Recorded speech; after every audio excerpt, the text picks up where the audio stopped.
On this week's show, we talk about why Into the Harvest exists, where we're going in the future, and how you can be a part of it. So check it out.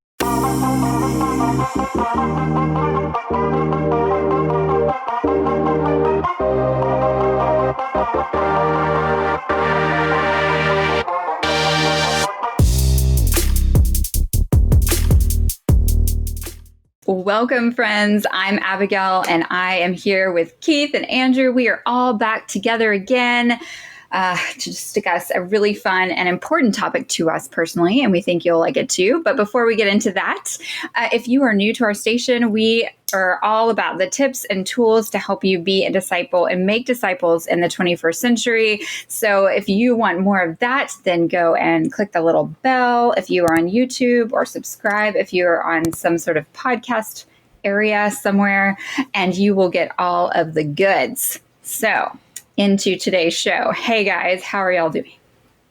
Doing good, Abby. Good to see you. It's been a few weeks, so it's nice to see you. It has.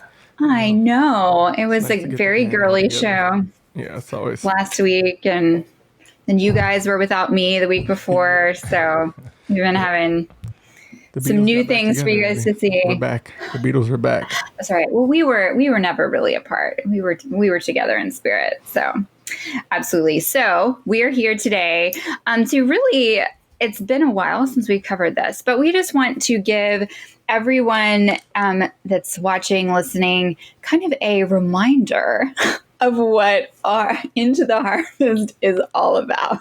So we're going to do that today. We're going to get into why we started it and what we see the importance of Into the Harvest today in this modern world that we're living in, and just kind of give you our own personal vision of what we're all about in case it wasn't obvious already. So let's get into it, guys. Yeah, it sounds good, Abby. Yeah, I think, like you said, we kind of want to come back to this just to recenter ourselves every so often. But then we know we've got folks who have joined the community since the last time we had a conversation like this. So this is just a reintroduction to the ministry of Into the Harvest. We're doing different things, some of them on social media, some of them online, through the website, a lot of them in our personal ministries and in our local areas. So, what is this ministry all about, and how do we hope to encourage people? So that's really what we're going to be talking about today. Yeah, I think it's helpful for us too, because it kind of recenters us. It keeps us focused on like, hey, why are we doing this? And we get to answer that in real time and kind of think through it. And you guys get to be a part of that and hear that. So I think that vision casting is really important for us. So I know we're excited. Yeah. So, guys, I know I get this question a lot whenever it comes up, what I do in my spare time, which is Into the Harvest. What is your elevator pitch when you're explaining it to your friends and family who are curious? Yeah, that's a great question. And honestly, I don't have an elevator pitch worked out, so this is going to be completely spontaneous. But, I would say that faith is something that doesn't change and hasn't changed over the centuries. We have the same faith today that first generation believers and followers of Jesus had. But of course, culture is always changing. Society is always changing. And I think there's some exciting things happening in the present world that actually look a lot like the first century. And so we're 2,000 years removed from Jesus walking on the earth as a man. And a lot of traditions and structures have grown up around the church and around faith. And yet I see a real return to the roots of faith, which is really what Into the Harvest is all about. How do we live our faith and share our faith in the natural, everyday places of life, which is what they had to do in the first century. They didn't have a lot of tradition and history to build on. They didn't have buildings that they were meeting in. They didn't have lots of money. It was just common, everyday people who believed this message about Jesus, and it changed their lives, and they went about living it among their family and friends. And that's really what we're trying to do personally, and it's also what we're trying to cheerlead for, I guess, within the body of Christ, so that others can catch this vision to make faith much more a part of the everyday than maybe it has been in past decades. I think Andrew's taking a Hotel California elevator because Yeah, I think it's supposed to be 15 seconds. That was probably closer to a minute. no, I'm not mad at you. It was good though. I think I don't have one planned either, so mine's probably going to be just as raw, Andrew. So yeah, I would say that there was a time in my life where I wasn't living for Jesus, and through some extreme circumstances, he called me back to himself and gave me a new life and new purpose. So we get to offer that same purpose in life to others now. So it's almost like we joined Jesus's team, and I think it's the best thing on the market. So I think we get to take that passion and energy everywhere we go. So yeah, it's exciting. Yeah, absolutely. I mean, I think I didn't know I was going to put you guys on the spot. I thought this happened all the time. I don't know. I guess it just happens to me. All my mom friends are like uber curious and nosy in life. But I think for me, and mine's long too, because I'm not short on anything I say. So I don't know what I'm talking about.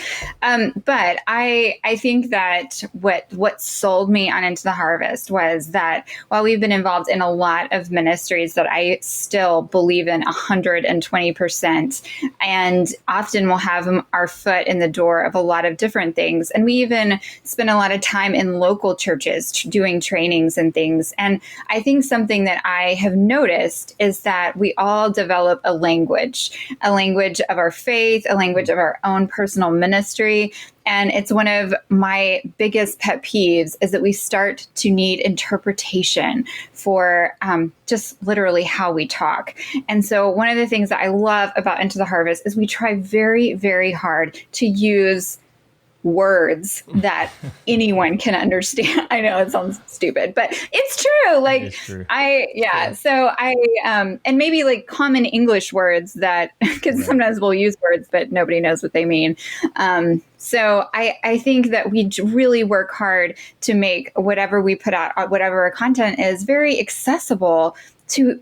If this is your first time listening to us, we hope you can understand us. We're not going to use any acronyms. We're not going to use any of our own fancy terms for things. We do use alliteration a lot, but we're not perfect. So I think that for me is what makes us special, and that we're trying to have tools, like we said in our opener, that people can really use. And whatever ministry you're a part of, whatever, God has called you to, we do think there's some universal things that we're all called to as followers of Jesus. And we hope that we can help you do that and be successful in being obedient. So that's essentially what I say. And then I usually get interrupted about 15 times by children asking for snacks.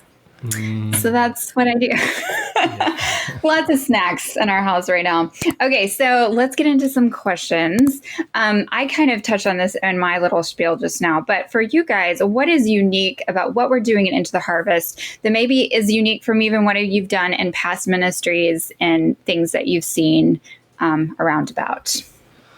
Yeah, I think what I've seen is that we decided to move out west really early, kind of reminds me of the olden days when everybody was moving out west, and you were almost faced with this decision, like, do we check it out now and try to be ahead of the game, or do we wait and see how it goes for others? So I think we kind of launched early in a good way, especially everything going on with the virus and having to adapt to distancing ourselves from each other and using technology a lot more and social media and Zoom. Like we started on that stuff a little early. So I'm not saying that that's going to be our key to success. Like God's ultimately in charge of that. But I think that was one thing that I seen that was really helpful, that we were already a little bit ahead of the curve on this, and God was kind of calling us out west, and we had to step out on faith, So to see that growth and to see where we are today is pretty neat. And it's also encouraging to see other ministries like do something similar and also try to leverage technology, because it's real. That's our modern world right now. And like you were saying, Abby, we can't be speaking old English when everybody's speaking modern English. Like, so the same thing with technology. Like, we can't be using our thumbs to type anymore. Like, we got to adapt and learn how to overcome. So yeah, it makes me grateful for a lot of things we do, whether it's the articles or the podcast or the post on social media. And some of the distancing coaching we're doing, it's pretty encouraging. So yeah, I think what you were just saying there, Keith, is a great metaphor, and it's in our name. Like we're purposely trying to operate outside of the established traditional church in America. So if folks have grown up going to church, or if they're familiar with church, then there's all sorts of places where they can find that in the U.S. I mean, there's churches even in places like Washington State and California, where our family has lived, which are sort of known for being unchurched or less churched. There's plenty of traditional churches available for folks that are looking for that. We really wanted to go the opposite direction and move out into the harvest and try to learn, how does it look to live our faith, to be the church, to make disciples outside of that established traditional structure, which is what you're talking about with the idea of going west, that metaphor that there was a time in our country's history where you could stay in a very, for the time, civilized part of the country, or if you wanted to break new ground, if you wanted to be a pioneer and to explore and sort of live on the edge, then that opportunity was there too. And that's really a great way to think about what we're trying to do. Is we're trying to be pioneers in the everyday places of life. And I think you're right, both what you said and Abigail. When you do that, it really does dictate a lot. It trims the fat in a lot of ways, whether it's your language and how you're talking to people. Like, you just realize that there are certain things that don't communicate if you're not talking to people who already have an established foundation. And it also, I think, really for me has brought a real focus to the non-reducible truths of the New Testament. So what does it mean to be a disciple? What does it mean to be the church? What is the gospel? How does someone come to faith? All these really basic issues. When you're operating outside of the traditional church, you really have to get clarity on those things because you don't have those structures in place to sort of just follow along. So yeah, I really like that. Abby, what do you think? How does it look different for you, and what's unique in your view with what we're doing? I think one way that we're filling a need that I think was needing to be met within the body of Christ is that, especially all of us kind of having some similar military backgrounds, we have been in touch with a lot of people that have found themselves isolated or haven't found a church home that really has a similar calling of reaching the harvest places. And we went to really, my light just went out. That was cool. Crazy. Okay. So I'm going to continue on. So I saw that there was a real need for encouragement for the body of Christ, and also to teach others what we have learned over the years of just being able to have normal everyday conversations with people and bring up Christ and bring up salvation and the things that we talk about all the time in our Christian circles. And how do we expand that out and really talk to our neighbors and the other parents at soccer practice? And those are things that we're not necessarily taught well.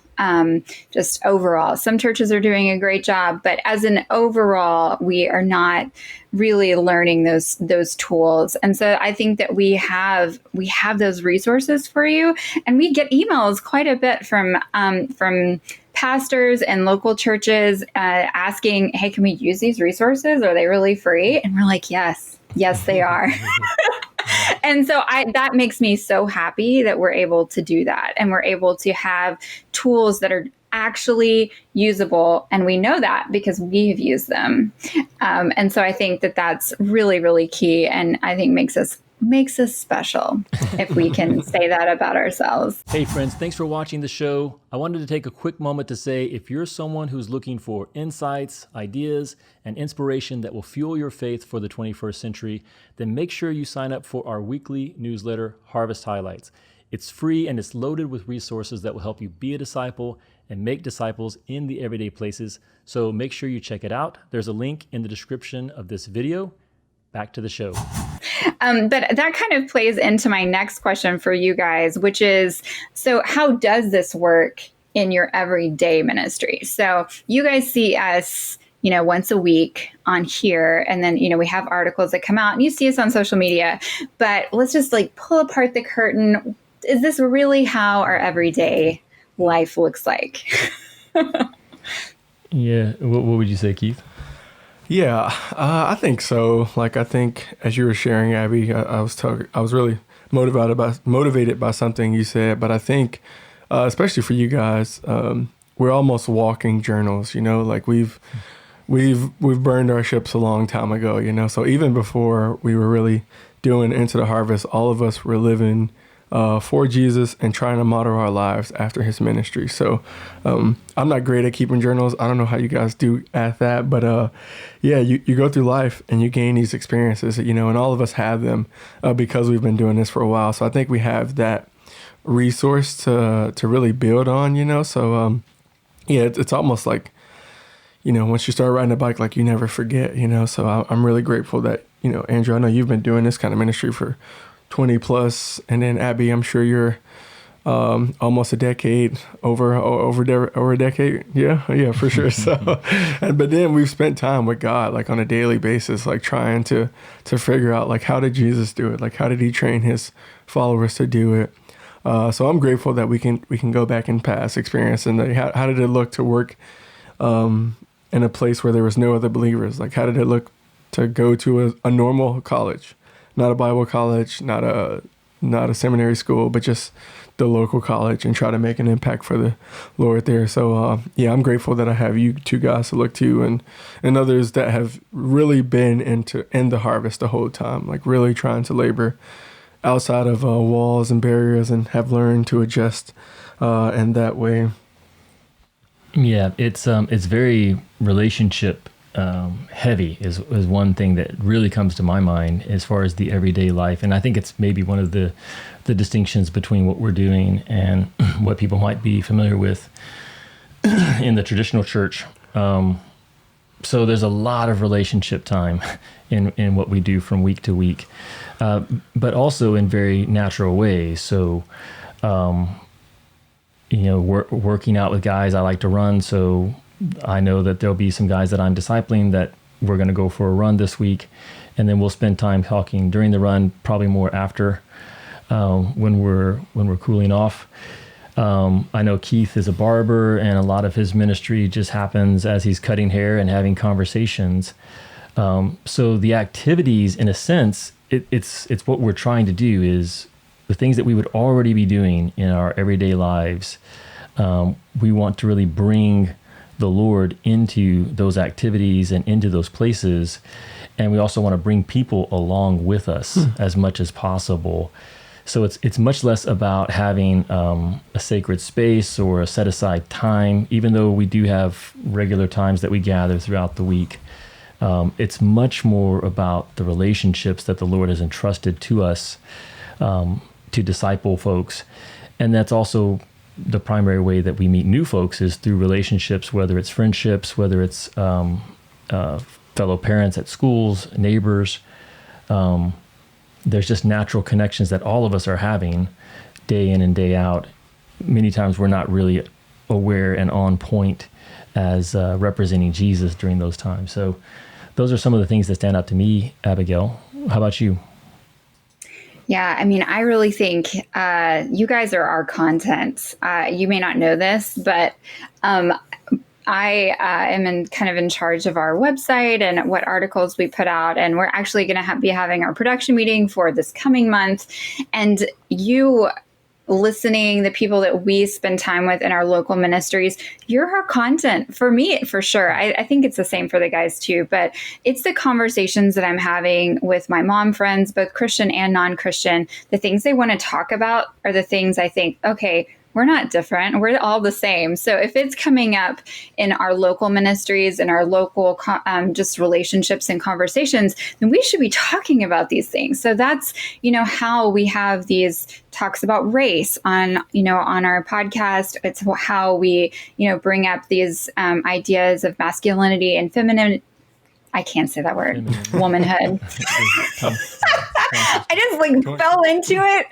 I went through an entire podcast last week, friends, without saying that word. And I just fell into it. Man, I can't believe I did that to myself. It's fine. Okay. The point is those came from people, from everyday conversations that in doing local ministry. This is what we're struggling with when we do articles about like, don't give up. Like, we know that having house churches is hard. That's because we legit know it's hard because we've done it and we're like waiting for people to show up at our house. When we do, we talk about, having to do conflict and like really, having to connect with somebody over sin and like helping them with their sin in their life. The reason we know that that's an issue is because we're having to do it. We're having to do that ourselves. We're having to walk through these things ourselves. And I mean, just literally this week, I wrote an article about 5 ways to implement prayer into your everyday life. All 5 of those things are tested and approved in my home. But in writing it, this is the last thing I'll say about it is as I was writing it, I felt uber convicted because there were like 2 or 3 on my list that I hadn't done recently. And I was like, these were good ideas. I should do this more. So don't worry, friends. We're also preaching to the choir. We're preaching to ourselves. Oh, man, we really are. But yeah. We are not experts in the sense that we've got this all figured out and we're hitting the marks day in and day out. I'm often challenged by the things that we're talking about. And just like you said, Abigail, like we know that these things are true. They are field tested, but that doesn't mean that we're always consistent in practicing them. But we're in the game. And I think that's so much of it that we're trying to bring to people listening or watching this right now is you've got what it takes because you've been called by Jesus. You have his spirit living within you. And he's called you not only to follow him, but to live for him, which doesn't mean that you're going to do it perfectly, but don't wait until you're ready or that you feel ready to start following Jesus, because that's what's actually going to develop and shape your life, is to just begin following him, however imperfect that is. And I think that's something else that's unique about us, that we are all non-professionals in the sense that none of us have gone to seminary. I don't have a Bible degree. Now, I've spent years and years studying the scriptures, and we have a local leadership team that is in the scriptures week in and week out, digging deep. But yeah, we're not professionals in that sense where we've been sanctioned by a certain denomination or church. We're like you guys. So some of us are just a little further down the road than you, just because of age. Well, but and you better say that with your chest up, man. That's that's gold right there. Like Jesus didn't have a seminary degree. Like neither did Peter, neither did Paul. Like the OGs of the faith. This is how they went about it. And it's not to discount anybody or say that you shouldn't, submit to those guys and the authority that they have. But be really encouraged that, hey, this works, like this is not just proven over our lifetime, but over, thousands of years of men and women who've committed themselves to God and that relationship with him and who've had an impact on the world. So, yeah, I think of this maybe 3 ways to think about this. One is Jesus is our model. So that's something that's very distinct, that we're not just trying to minister for him, we're trying to minister like him. He not only tells us the mission, but he gives us the blueprint, and you can study that, and we're trying to follow that blueprint. I think a second thing is where this ministry is happening. So first thing is who we're following, Jesus. Second thing is where is this mission happening? And it's not happening in the sacred spaces. This mission is happening in your family, in your house, in your neighborhood, among your relationships that you already have. So it's in the harvest is where the mission is taking place. And the last thing is what Keith and I are just talking about. Who's doing this mission? And it's the everyday follower of Jesus. It's not the highly skilled, the highly gifted, the one who's been officially sanctioned. All of us as followers of Jesus are called to be involved in this mission. And so those are 3 big things that you're probably going to hear us emphasizing over and over, whether it's on this show or if you get to talk to us in person, we're going to be talking about those same 3 things. Yeah. For sure. And I appreciate you saying that we're not very skilled, Andrew. I don't think you like didn't need to say it. I think everybody already knew it, but it's worth, just addressing the elephant in the room. Absolutely.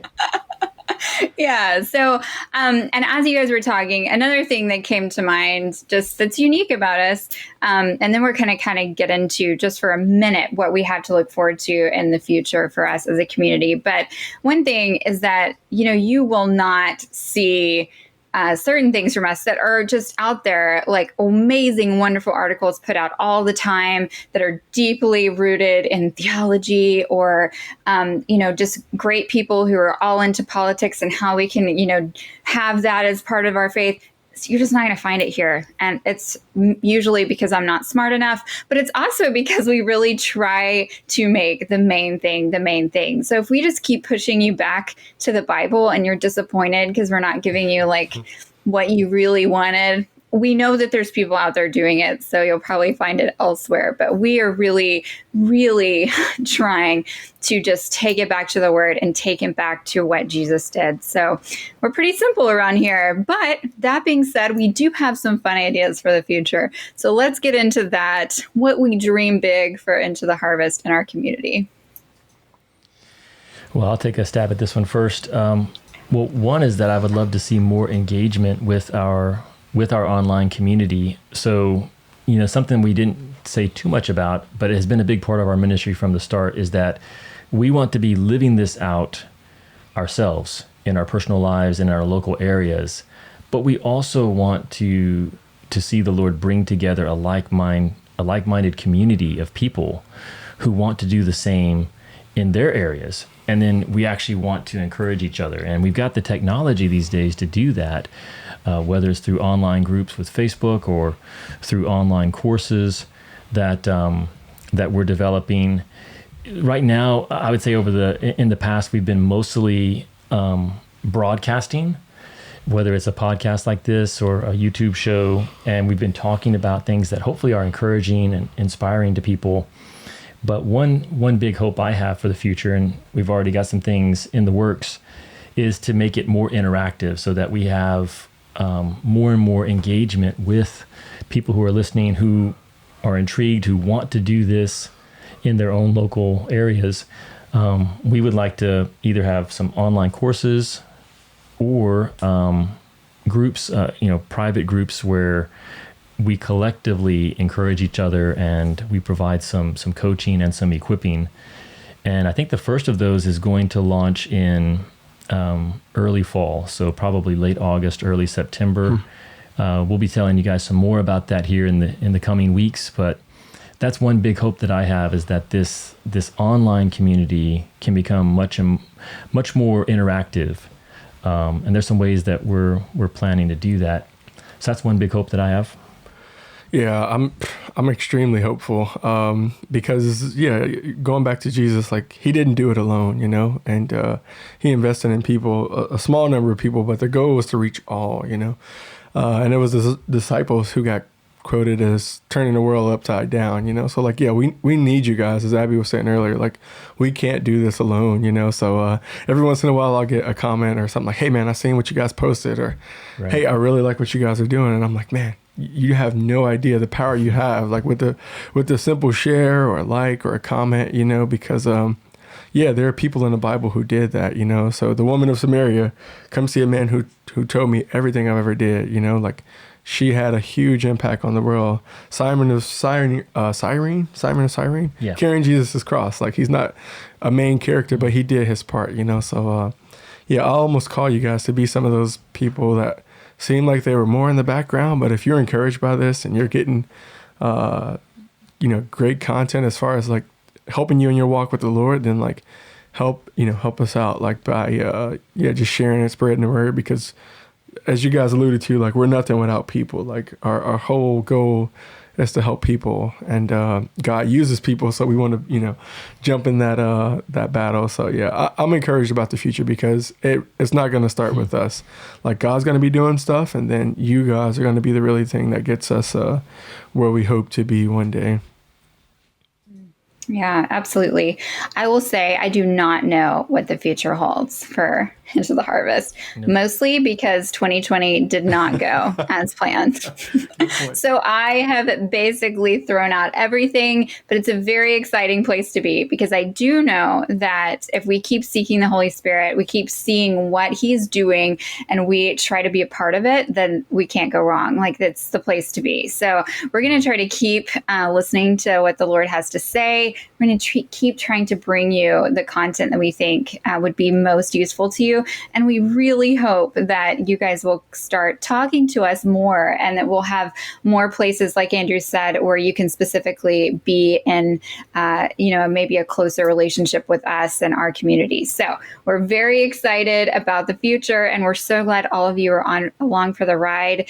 We thank you so much for listening to today's show, and we'll be back again next time. Thanks, guys.